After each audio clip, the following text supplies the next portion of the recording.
Toi aussi, ça t'arrive de te dire que t'es passé à côté de tes rêves d'enfant et que si t'avais suivi tes vraies aspirations, aujourd'hui tu serais, je sais pas, maraîchère, fleuriste, boulangère. Oh non, non, non, non, moi j'ai toujours su que j'étais fait pour ça. Je mange maths, je bois maths, je dors maths. Ok, bon, ça dépend des domaines aussi, il y en a dans lesquels c'est presque impossible de t'imaginer en tant qu'enfant. Depuis toujours, je sais que je serai spécialiste des mécanismes de sûreté du droit romain. Ah oui ? Ah, disons que dans mon expérience, c'est pas le témoignage le plus fréquent. Donc tu peux peut-être commencer par expliquer gentiment à ton éventuel syndrome de l'imposteur que c'est pas parce que tu ne te voyais pas dans la recherche académique depuis tes 3 ans que tu n'y as pas ta place ou que tu es forcément passé à côté de ta vraie vocation. Et à propos de la vraie vocation, une première chose à signaler, c'est qu'il y a une part de fantasme, parce que souvent, on connaît pas bien la réalité de nos rêves d'enfant. En ce qui me concerne, il a suffi que j'aille planter des oignons pendant 1 heure chez ma maraîchère pour fort calmer mon envie de reconversion.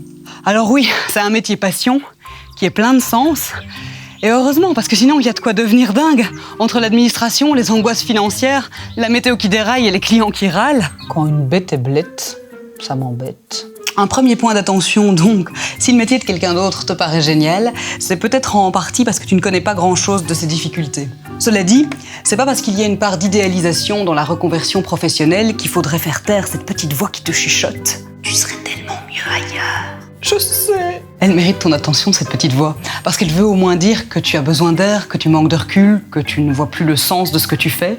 Et une façon de tenir compte de ces signaux, c'est d'apprendre ou de reprendre une activité tout à fait différente de ce que tu fais à l'université. Autrement dit, tu n'es pas obligé de te reconvertir du tout au tout du jour au lendemain, mais tu n'es pas obligé non plus de faire rimer université avec identité. C'est ok de faire d'autres activités juste parce qu'elles te font envie, juste pour le plaisir, ce n'est jamais du temps perdu. De toute façon, c'est assez illusoire de penser que tu pourrais être pleinement efficace de 8h à 20h ou même te concentrer sur une tâche ardue pendant 10 heures d'affilée. Si tu acceptes ces limites humaines, alors tu peux essayer de structurer tes journées en alternant le travail de concentration plus intense, je dirais la lecture, l'écriture, les manipulations, les entretiens, les tâches de gestion, mails, réunions, planification, et les vrais moments de pause, par exemple du sport, de la musique, un repas entre potes. Facebook ? Insta ? Pour moi, une vraie coupure signifie plutôt déconnexion et mouvement, enfin en priorité. Ok, boomer. Ouais, bah j'assume. En plus, procrastiner sur les réseaux sociaux tout en culpabilisant un peu, ça se fait, mais c'est pas ce que j'appelle une pause ressourçante. Et puis, les vraies activités, elles sont plus structurantes. Si t'as cours de cuisine à 17h, ça peut te motiver à bien bosser avant. Si tu cours ou que tu fais du yoga sur le temps de midi, ça dynamise le reste de ta journée. Bref, les réseaux sociaux sont pleins de ressources et je m'en sers. Donc je ne plaide certainement pas pour une déconnexion totale, plutôt pour une connexion réfléchie et pas réflexe. Namasté. Tu sais que Michelle Obama, elle tricote. Tout est permis. L'envie de reconversion professionnelle à 180 degrés, c'est peut-être un fantasme, mais au moins un fantasme instructif sur tes besoins du moment, auquel il est important d'apporter une réponse. Maintenant, il est possible que ton envie de changement aille bien au-delà d'un simple besoin d'aération ou de recul, et c'est ok.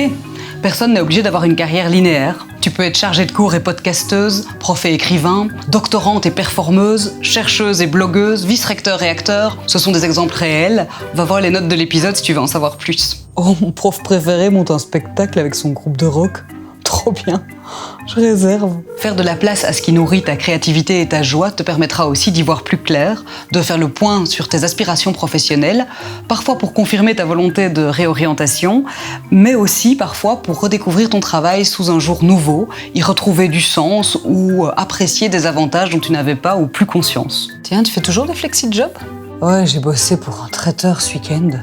C'était cool, mais le type arrêtait pas de me dire quoi faire, comment le faire, quand le faire. Ça m'a oppressé, un truc de... Ouais, ça change, c'est sûr. Ouais, écoute, là, je suis fort occupée, donc tu me renvoies un mail dans 3-4 mois et on se voit pour faire le point. Ouais, ok. Si tu décides de te réorienter, je recommanderais simplement d'y aller progressivement. Je dis ça parce que si t'es par hasard en plein syndrome de l'imposteur, ça peut te sembler très urgent de changer de job dans l'idée que ça te permettra de te sentir mieux. Mais ça, en fait, c'est oublier que le syndrome de l'imposteur, c'est un ennemi fidèle qui trouvera toujours d'excellentes raisons de t'accompagner où que tu ailles et quoi que tu fasses. Évidemment, c'est valable aussi pour le perfectionnisme et sa petite sœur, la procrastination. Oh, zut. Je suis maudite. Non, mais bon, à moins que la situation mette en danger ton intégrité physique ou psychique, rien ne presse. temporise. Donne-toi le temps d'identifier les prochaines étapes le plus sereinement possible. Attention à ne pas tomber dans l'extrême inverse non plus. En perfectionniste, t'as peut-être l'impression que si tu ne connais pas déjà tout, t'as même pas le droit d'avancer vers ce qui te fait envie. Alors bonne nouvelle, il n'y a pas besoin de connaître le déroulé complet du processus à l'avance. Définir une petite action à la fois, ça fait avancer beaucoup plus vite que de rêver sans bouger. Et là, tu vas voir, elle va nous dire que c'est pareil pour la thèse. Évidemment, ça vaut aussi pour tes recherches, quelles qu'elles soient. Et si tes activités complémentaires finissent par prendre le pas et par t'inciter à changer tout à fait de milieu professionnel, c'est quoi le problème en fait? Papa ne s'en remettra jamais.